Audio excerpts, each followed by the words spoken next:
raalli ahaada wuu iga go'ay baabuurka isqarxiyey nin baa u socday oo baabuur kale ayaa ka dambeeyey oo hagaayay marka ciidankan isaga gaariga way ka war heleen sirdoonka gaariga way qabteen ninka darawalka ah gaariga watay waa laga dajiyey waa la xiray marka la xiray kadib markii ninkii la qabtay oo laga dajiyey kadib waxaa dhacday ilaahay goobo sabadiide nin ayaa baabuurka galay intuu kaxeeyey ayuu meel ku baakimay oo ciidanka sirdoon ka tirsan markuu ninkii ka soo degay ayaa baabuur ka dambeeyey ee baabuurka hagaayay qof waday ayaa qof la socday ayaa ka degay qofkaas ayaa remoodka baabuurka u taabtay oo saas ku qarxiyey gaariga 9 qof ayaa ku dhimatay oo arday u badan dad kale tiro badan way ku dhaawacmeen gaarigaasna wuxuu ahaa ujeedkiisa in lagu dhifto nin mas'uul oo dawladda ka tirsan oo la sugayay xilligaas inuu soo maro meel baabuur kale ka dambeeyey marka ninkii waa la qabtay nisaa gacanta ku hayso ninkii wuxuu sheegay garaashkii laga soo kaxeeyey hadda ciidan loo diray garaashkii laga soo kaxeeyey baabuurkana baabuurkii ka dambeeyey ee hagaayana taariikhdiisa waa uu sheegay waa la aqoonsaday isagana waa la soo qabanayaa hawshuna si fiican bay u socotaa ciidanka sirdoonkana si fiican bay u shaqaynayaan waxaana muuqata isbeddel weyn dhinaca sirdoonka inuu jiro marka waa kaa intii dhimata allahu naxariisto inta dhaawacna allaha caafiyo waxaana la rabaa gaariga nuuciisa xogtii hore aan hayay ayaa sax ahayd wuxuu ahaa caasi ayuu ahaa ma ahayn nooha ma ahayn waxa gaariga qarxayna caasigaas weeye xilli meel lagu baakimay ayuuna qarxay ciidanka dawladda ee amniga ha lala shaqeeyo saraakiisha amnigana waxaan leeyahay shacabka saaxiibka dhigta oo saaxiibkiinnu ha noqdaano oo ka daaya inaad lacag ka qaadaan madax furashaa iyo inaad bahdishaan iyo wax ayaan lagu samaynin shacabka si fiican ha loola macaamilo shacabkoo lala macaamilo lala saaxiibo waxa ka imaan doonto ammaan fiican maxaa yeelay argixisadu hadda waxay ka dhaadhacsiinaysaa shacabkii inay yihiin cadow xun markaad iska xidhataan wiil dhallinyaro ah oo ardaya oo aad guryihiinna ku xidhataan waxaa la leeyahay dhowdii waa kaas maxaa idiin sheegnay waa cadowgiinna waa cadowgiinniyaa leeyahay waa kaasaa marka wiil hooyadii lagu garaacay gardarray wiil aabbiyi gardarra lagu garaacay inuu isqarxiyey inuu baawur isqarxinayay qariyey inta way ka suurtowdaa sidaa darteed waxaan aniga saraakiisha ammaanka oo iyagoo mahadsan aan mataqaan kula talinayaa in dadka aan la dhibaatayn wax kasta la kala hubiyo saa u shaqaynaysa way fiican tahay waxaan ugu dambayn tacsi tiiraanyala u dirayaa dhammaan dadkii wax ku noqday qaraxaas ee ku dhintay ee ku dhaawacmay ee carruurtoodii ku waayey ee waalidkood ku waayey waxaan leeyahay samir iyo iimaan eebbeeda ka siiyo waa ka xunnahay maalin ayaa imaan doonto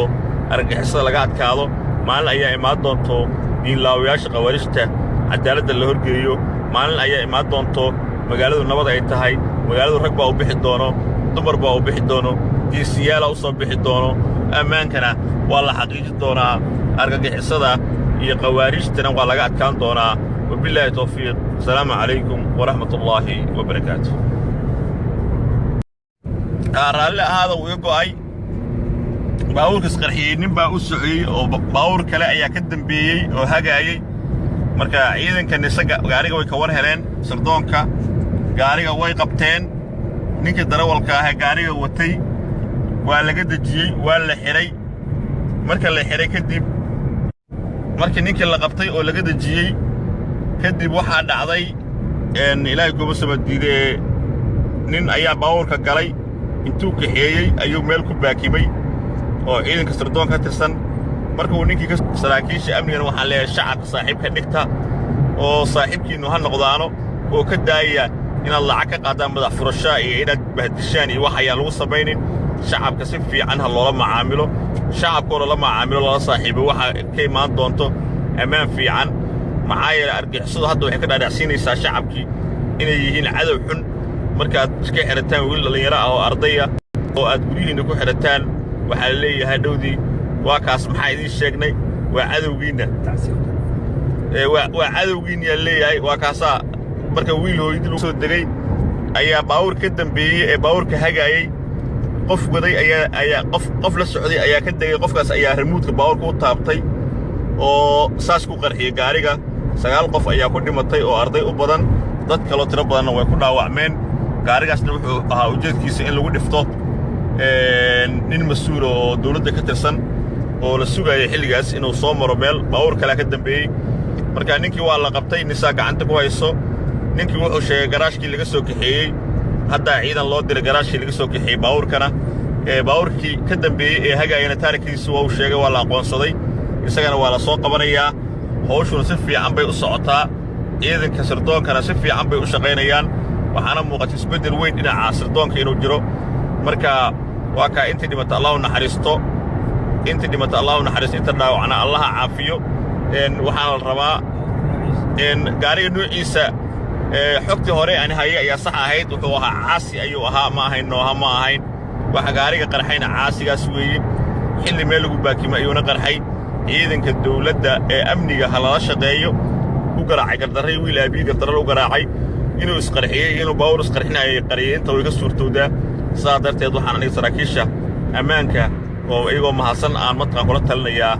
in dadka aan la dhibaatayn wax kasta la kala hubiyo saa u shaqaynaysa way fiican tahay waxaan ugu dambayn tacsi tiiraanyala u dirayaa dhammaan dadkii wax ku noqday qaraxaas ee ku dhintay ee ku dhaawacmay ee carruurtoodii ku waayey ee waalidkood ku waayey waxaan leeyahay samir iyo iimaan eebbeeda ka siiyo waa ka xunnahay maalin ayaa imaan doonto argagixisada laga adkaado